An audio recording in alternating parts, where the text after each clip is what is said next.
going to teach you a little bit about survival, what to take when you go out somewhere. I will teach you a little bit about orienteering, how to work the compass, how to read a map, okay? And this is this little bag here, my little survival kit that I take with me. I throw in my stew, I take my boat when I go somewhere, right in my truck. Okay. So, that'll keep me alive. And this will keep me alive as well. But you know that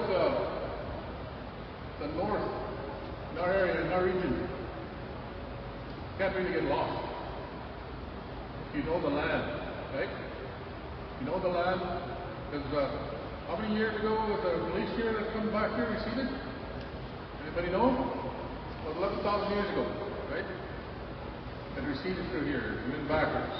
You know how the lakes are north and south. The lakes are north and south, right? All the way so that as far as the glacier goes up north, then it went up to Cypress Hills. And after that, it come back, right? The ice sheet. 1,000 years ago, started to see.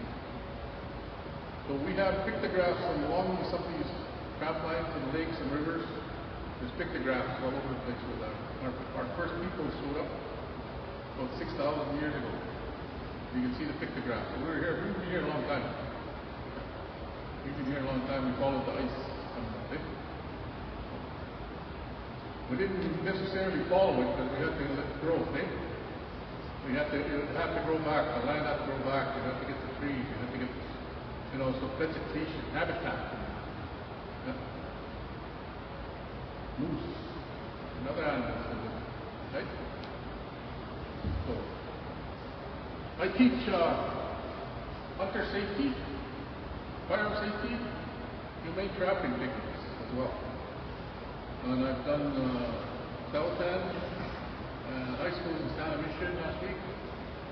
Tomorrow I go to Hall Lake, teach there, and then to Sucker River, and then back to Stanley and back to South End. I go for 4 days training. So, what's the most important thing you should take when you go somewhere? You gotta go out for the day. You gotta do something. You gotta go trapping. Anybody know? What? No. Waterproof matches. Did you know that animals are scared of you? No? Yeah. Wild animals are scared of you. That's the last thing they'll do is come at you, right? When you're sleeping at night in the bush, there's all kinds of wildlife all around, but they won't come. They're scared of humans, right? We're smarter now, right? Do you know what's the smartest animal in the world? Everybody can guess? No. Crow? We are animals. We are smart. So we outsmart everyone, right? What do we have today here? Up on top here, there's a little thing here. There's no section at all in my house. Right here. So you might climb out of the water, if I fall in the water and the ice, the matches are here. They're in a bag, right? And they're in here. Got a striker right here. It's got a little cotton here I can start the fire with. And these are waterproof matches. That's the most important thing in your survival kit. Waterproof matches. Buy them. You'll see them somewhere. Okay? And don't play with them. They're for your bag. And have them for easily accessible. First thing you do, if you don't get around your bag, you only have minutes to light a fire. If you're in the water, it's going to get by the time your hands are starting to harden up, you need to get the fire going, right?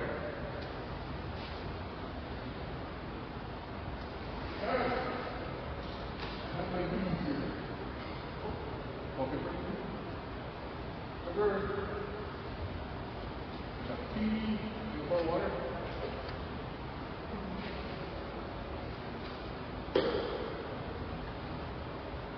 Salt, yeah. up a little bit. Need it cleaning pretty soon.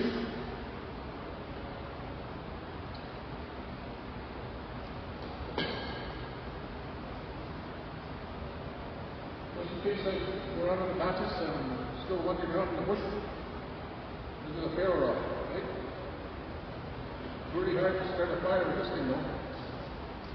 But you will with this part because you drag things in. Yeah. You just put it in right up.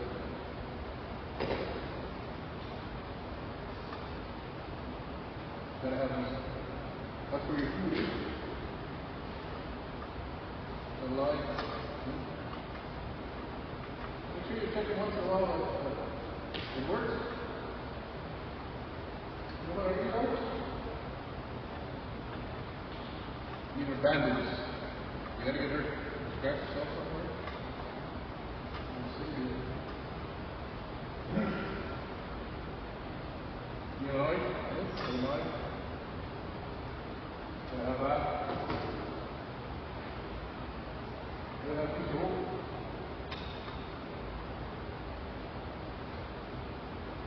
Wires. A couple of nails.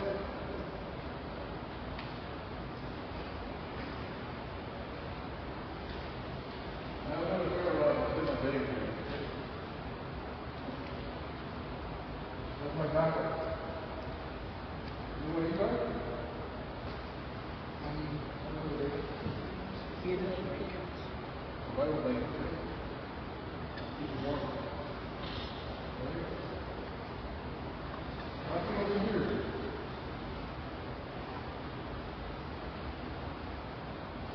Oh.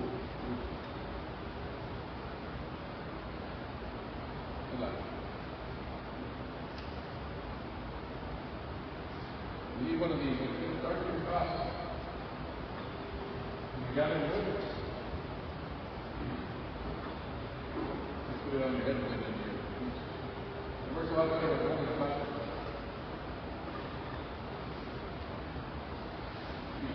I got spare socks, refugee, another blanket, cupcake. I always think about this thing. Think about this.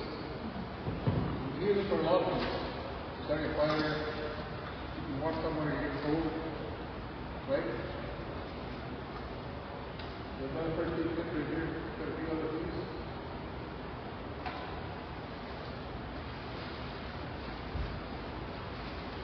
Now this is mattress.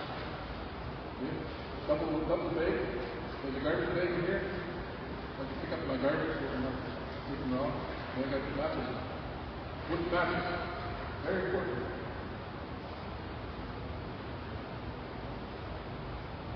What is this for? For marking places? Marking my trail as I walk. You can find me, right? I'm lost somewhere. You see a ribbon? You got a spare pass?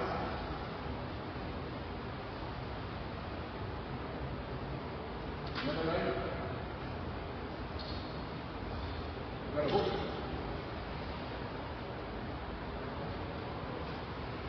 So I can fish with my food. All kinds of lakes around here.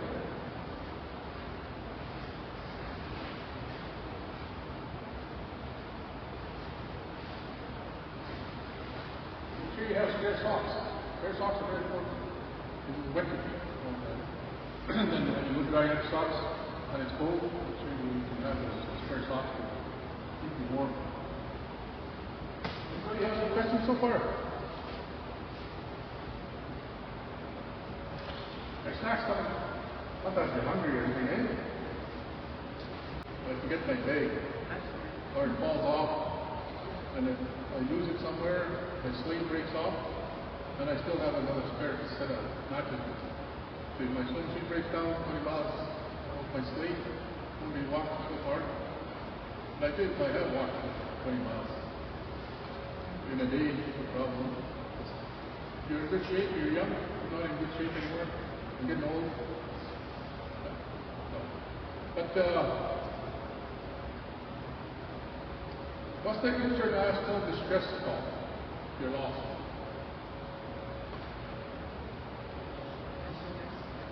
3. Okay? 3 shots indicate 3 hits on a stick will indicate you're in distress. Right? You have a whistle, 3 whistles. Right? You have a gun, 3 shots in the air.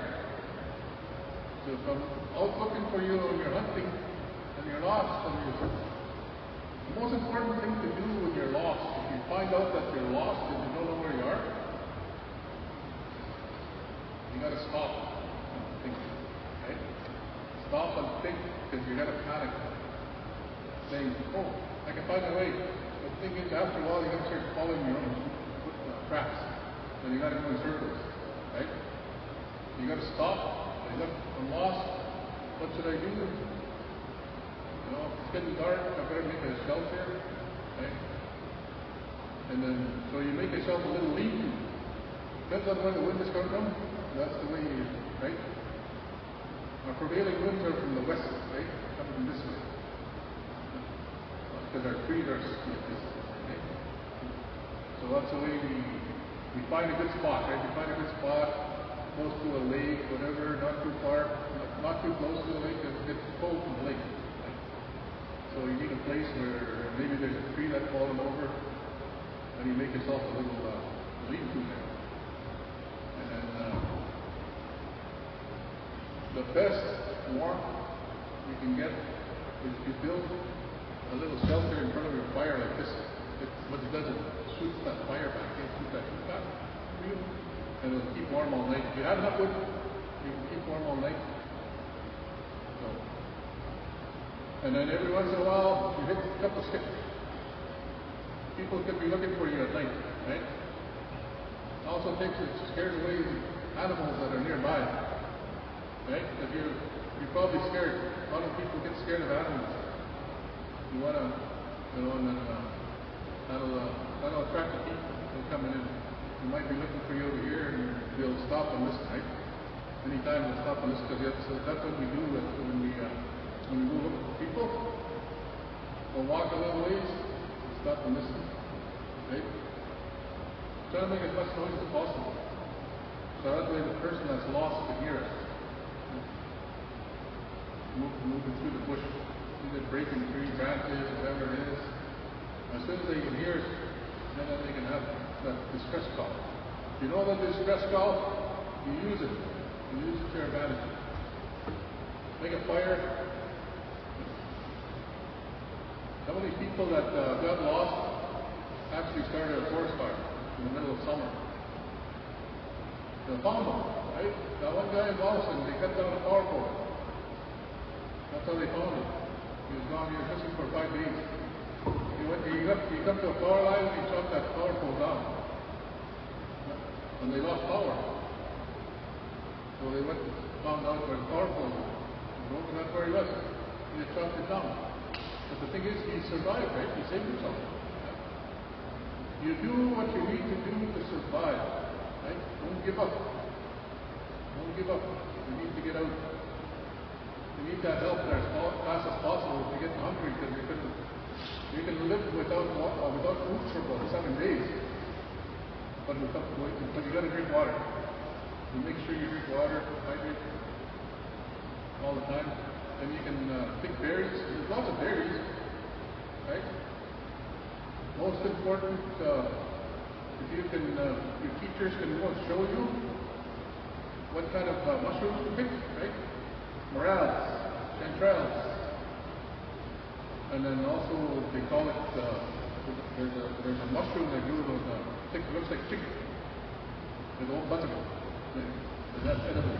All the berries they pick, right? And rose hips are very nutritious. And then, you know, if you eat 3 of those rose hips, it's almost like eating an orange. That's how much vitamin C there is. Right there.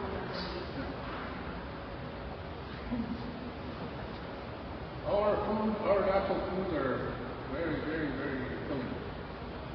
Blueberries, cranberries, you pick them all with their long food. Because they're in the ground, right? In the trees in the springtime, right? You pick Indian carrots.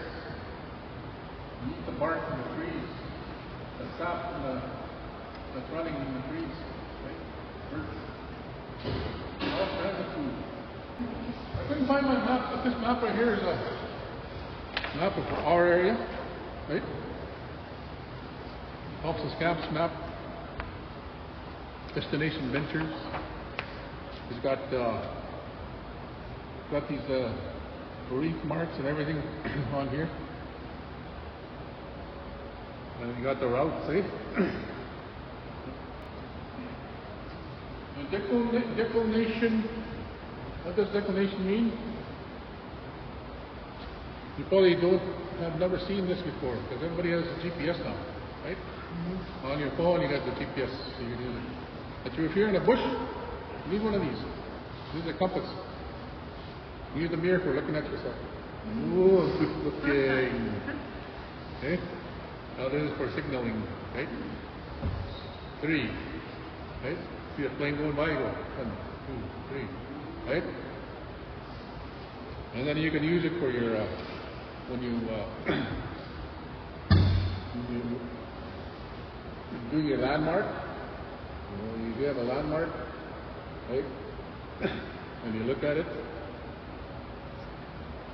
This one's reading true north right here. But our declination is 18.5 degrees to the east.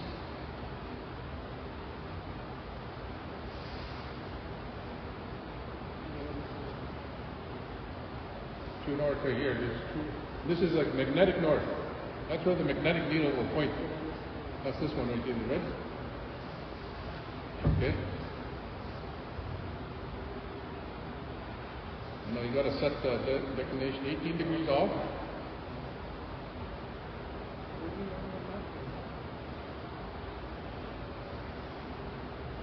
So now the true north where Santa Claus has his house is over here, but our magnetic north is over here, 18 degrees difference, right?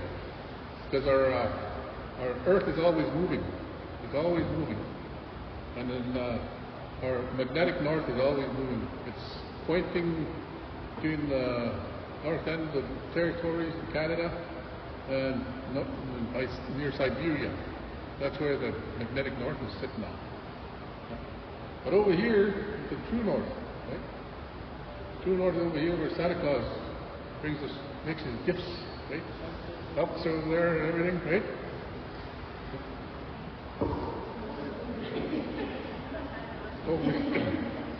So with this one, if you want to set a landmark, then you want to walk over there, right? Set it like this, right? You're looking through here and you see, and you, oh, it's 20 degrees.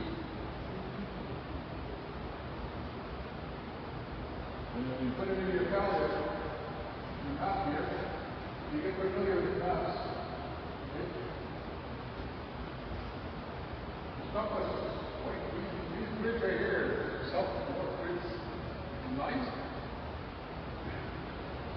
And if you're talking by, mark that big hill over there, okay? Mark that big hill over there. I can see. I know where it is. Where is it there? And then I can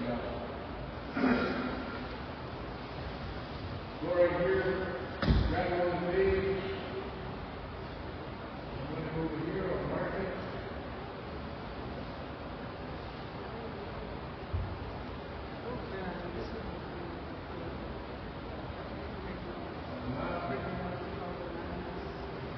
And then I'll make another bearing. 60 degrees off this way, and then those two lines are intersect like this, and that's my spot. So I'm standing right where I am. Right? That's how you find yourself. If you're lost in the bush, you know the area you're at. Right? You know that hill over there. That hill over there. You point yourself where you are in the next.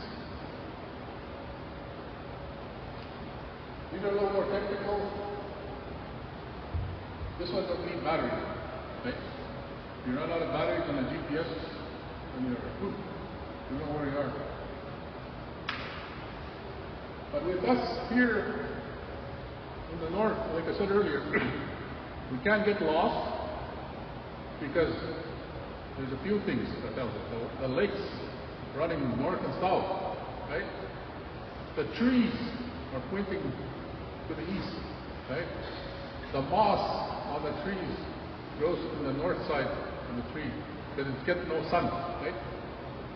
There's no sun in the north because the sun's over there all the time, right? It's not over here. It's over here most of the time because we're so far north. So the trees have a little bit of moss on the back end. That's how you know this is north and that's south. Okay? That's the one way, finding your way here. And then north, go north over there, that's where I came from. And if you take a bearing on your compass,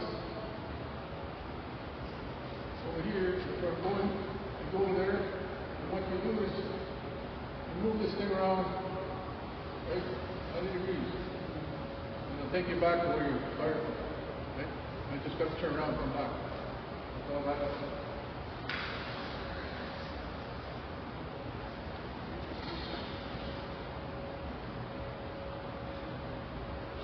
Take your teapot, boil your water, you don't get sick, or water is getting stagnant now.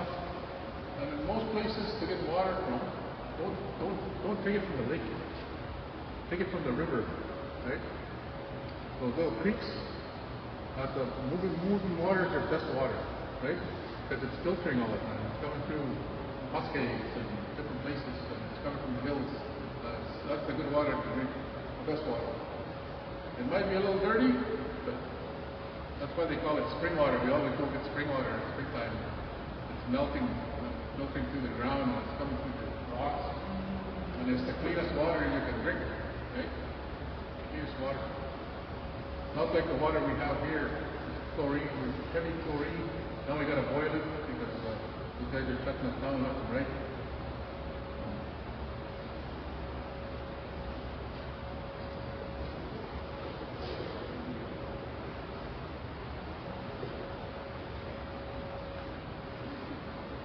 Yeah, I got more passes here. All right, are you number one?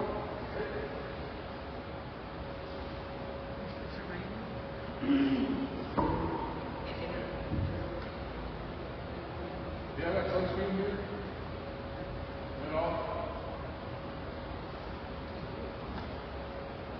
All I do that is fix that cold cream on the end. If you don't have off in the middle of summer, you're out there and you're caught and you're lost and the mosquitoes are getting at you, what's the natural repellent that's in the bush?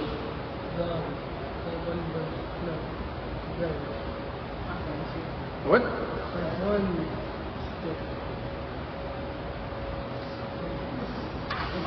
Huh? Did you say what? No. Birds? No. Huh? Is it mud? Birch bark. Yeah, birch bark. Yeah. That little fluffy white stuff, right? That's what you rub yourself with. All over your body. So if you watch a birch tree, and that's the best place to camp is around birch, because the bugs won't bother you there, right? Nothing lands on those birch trees, they're naturally repellent.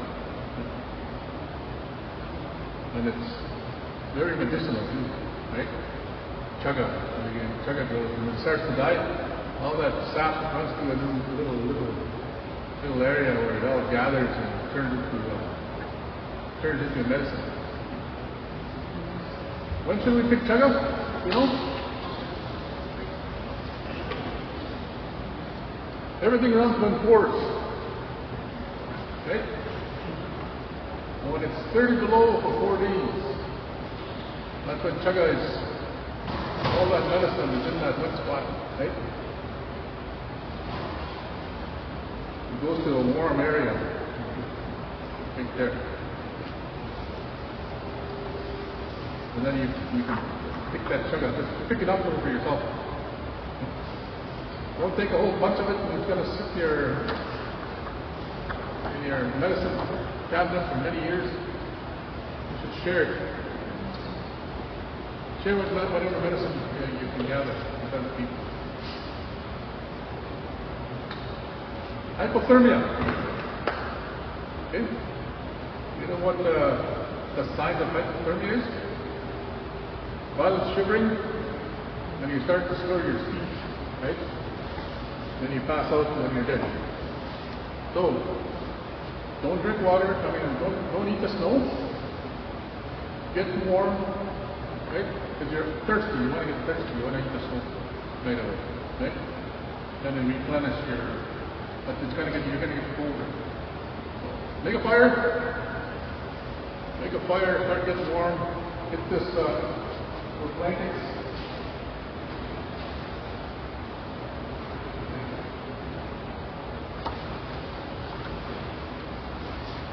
One of these blankets wrapped around you.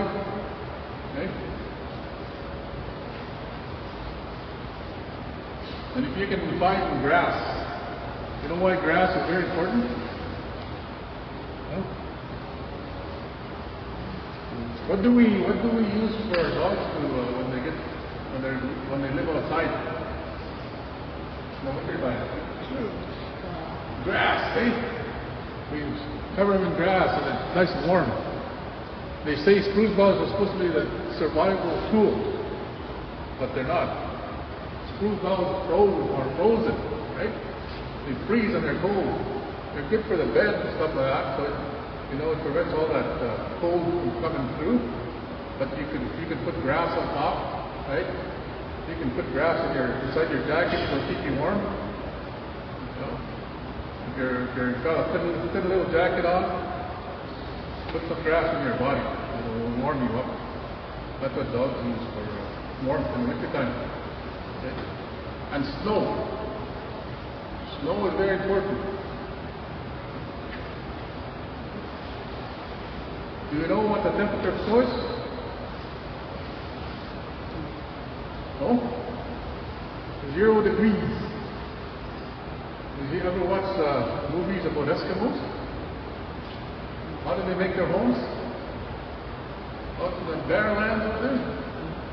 Yes, igloos, eh? They make igloos. A lot of snow, right? And that's how they live. They live like that for thousands of years and they survive, right? You even see some documentaries where they sit in there, it's so warm that they take their shirts off, right? Just a little bit of candle, it seals their dome. As long as they have oxygen, right? As long as they have oxygen coming in there, it's good. The most important thing is oxygen. Keep alive. Food and water. Any questions?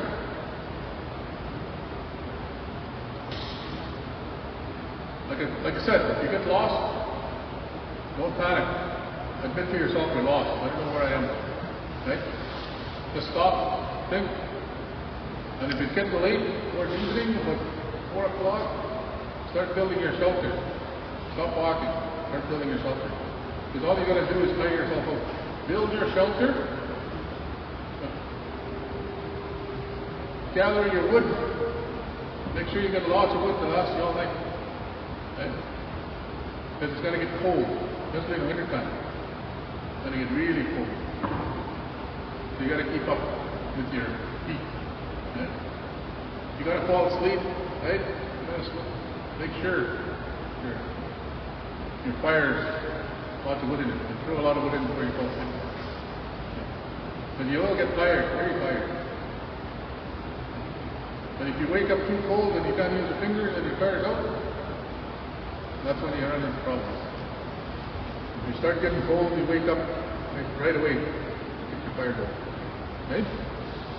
That's why we gather lots of wood. That's why we take a knife and a saw with us. Okay? We'll do everything for you. Get a little wood. Right? Big size wood, last you all night. Whatever you can get. These things are very sharp now. They make them bigger. You saw it. Very handy. You know, they just fold away, not like the ones we used to have back in the old days.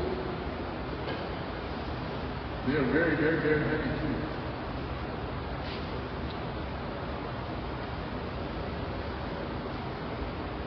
And in the summertime, you're lost. You know which way to go when you're a long way from home. Somebody went and left you over there on the other side. And you know, you make yourself a little raft. It's pretty easy to make a drive it, lots of drive it. I'll tell you a story about our grandmother here, right? The one that survived. You know what he used for snare wire? It's that stinging metal, that bark, that's very strong. But what she did was she twisted it around and wrapped it around and made a rope, a very strong rope.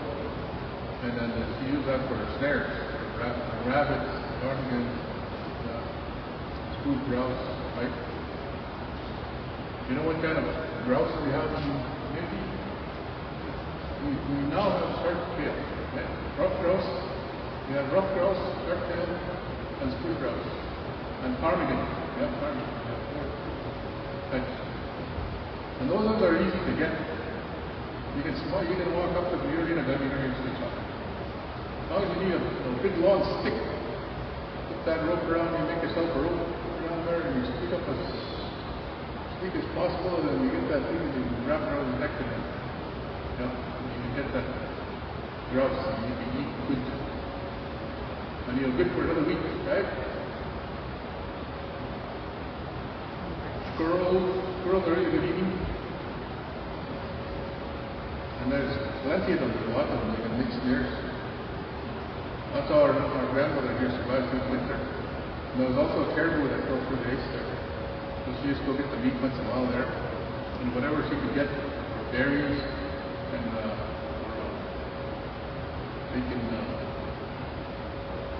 stinging metal leaves is where those prickly things are, right? Make you itch. Some of them call them poison ivy, but it's not poison ivy, it's stinging metal. You itch for a couple hours or after you get that. Right? That's what I'm talking about. Those leaves, they're good eating. Lots of these plants are edible. Lots of leaves are edible. Most of what we have in the north here is edible. Right? Just got to get used to it. Because some of them taste awful, very awful. So next time you go in the bush with Leah, right, Lori, and ask them questions about the plants, they should know, right? What kind of mushroom is this? With this tree, what kind of tree is this? Right? Are they edible? A lot of medicines in those trees, right? Like Grandma called it here, usnia, they call it. Usnia, they call it. That is very medicinal, right? It's good for washing your face in the morning, or you get infected. It's good for infection. Athletes, right? Lots of people get athletes in the bush when they're walking lots, and they get wet feet.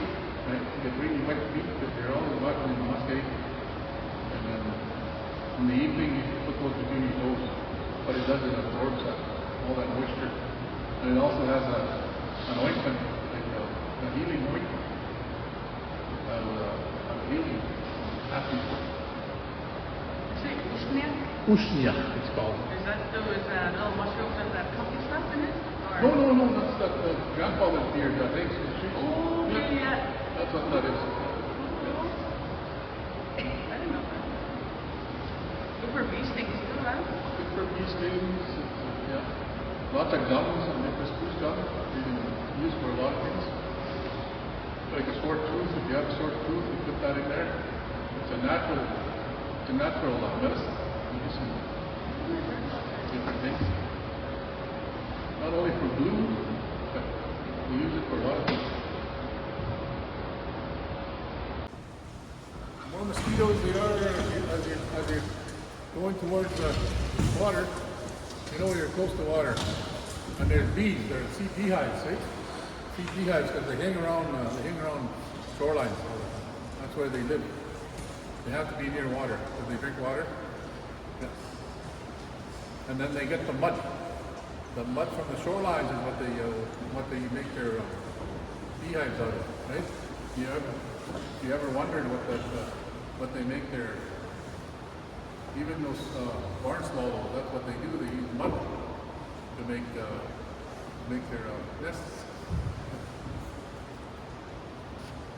So that's the other thing too. In the summertime, there's lots of eggs. In the summertime, you should be able to survive very easily as long as you know those how to protect yourself, right? The mosquitoes and the bugs, and where to stay, how to make a fire, right? Make sure you have matches. How to make a fire, a bunch of spruce boughs piled up like this. When you hear a plane going by, right? You can't. If the sun is not shining, then you can't signal anybody, right?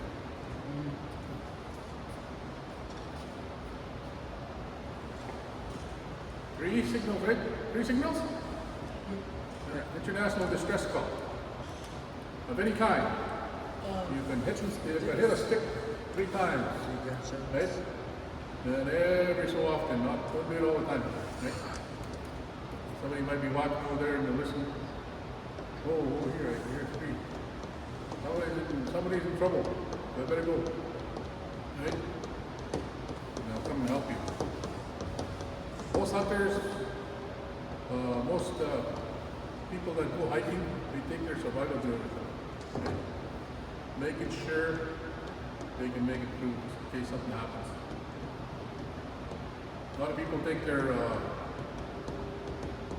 satellite phones now, and most of these iPhone 14 and up, I think it is, you can find a signal. As long as your phone is not dead, your phone will find a signal.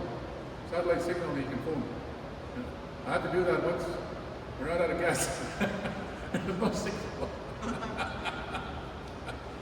So I called emergency 911 and they sent the RCMP. They found my location, right? Where I was. I was close to Drumheller, but up on kind of a beat. It was on a Sunday, the vehicles. Yeah. The tow truck come out. It cost me $400. Because I was only 60 kilometers and I couldn't make it. I didn't have enough gas. That was my first time traveling through there and I didn't know. There was no gas stations through that area. Yeah, so. How about smoke signals? Huh? Is that a thing? Smoke signals? 3. Yeah, back in the day there was, yeah. Back in the day they knew how to read the signals. Nobody knows how to read them anymore. Yeah. That's how they communicated, eh? Yeah. How they communicated. Because there was no phones, there was no too far to walk, and you're way over there and something is in trouble. 3 signals of any kind, right? 3 signals of any kind. Alert.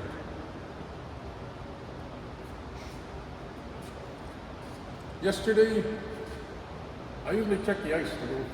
People want to go fishing someplace else. I went to Ball Island. Ice is nice and thick, 6 to 8 inches across the lake. Good. About 8 inches ice. Johnson Bay is good. So, then I met those guys over there close to Ball Island. They're heading to Stanley Mission. But I told them, don't go in the current, go in the old way. So, but they made it to Stanley. I don't know if they're back. But they were on their way back that night. I think Jeff said he called somebody that he was home. I don't know what they were doing once down. They must have been going for church, I guess, probably, on a Sunday. Especially when it's really rough like this. Ice. Frostbite. How do you take care of frostbite? You know what frostbite is? Chopped off. When you turn white, a little bit of white tape in places, and you take sensations in your fingers. And what do? Don't go inside. Use your body heat, your own body heat, your own. thaw yourself out. You can thaw yourself out with your hand like this, right? Because if you don't thaw it out, you go inside, when the temperature is so drastic it changes, that's when you get those rules. Yeah, if you get it right here, okay, you make sure you thaw it out. Otherwise your girlfriend's gonna say, hey, you gotta heat me.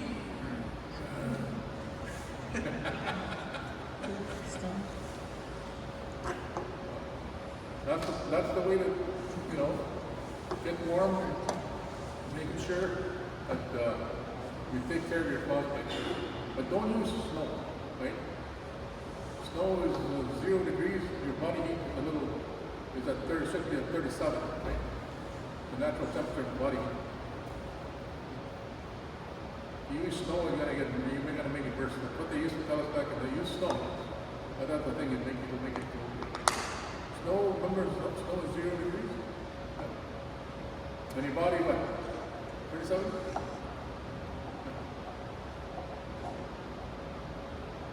What's 37 degrees Celsius?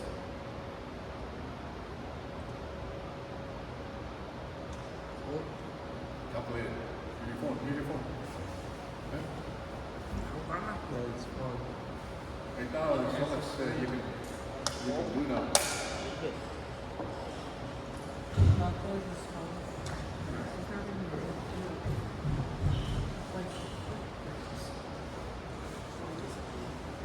98.6 Fahrenheit. Okay? It's pretty warm, eh? When do you get sick? You get sick with 100 degrees. You have high fever, you get a high fever.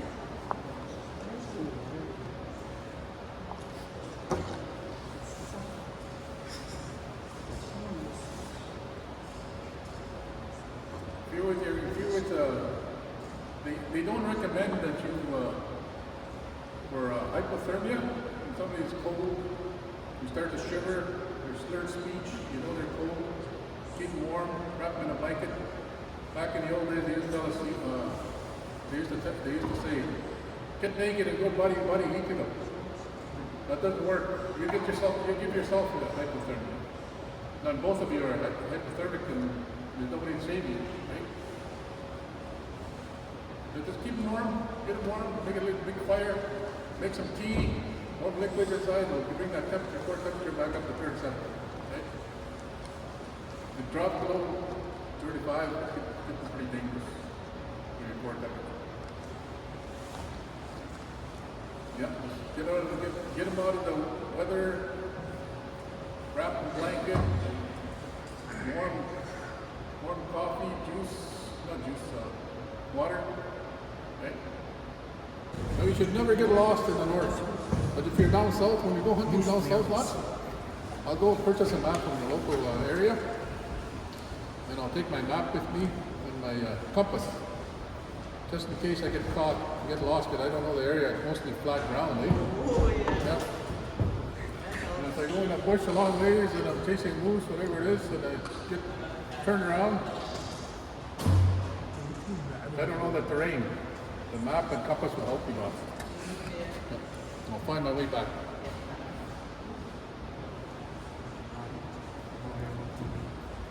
Just gotta find a few landmarks and know my location. You guys learned something? Yeah. You know? What's the most important thing you take out in the bush? Waterproof matches.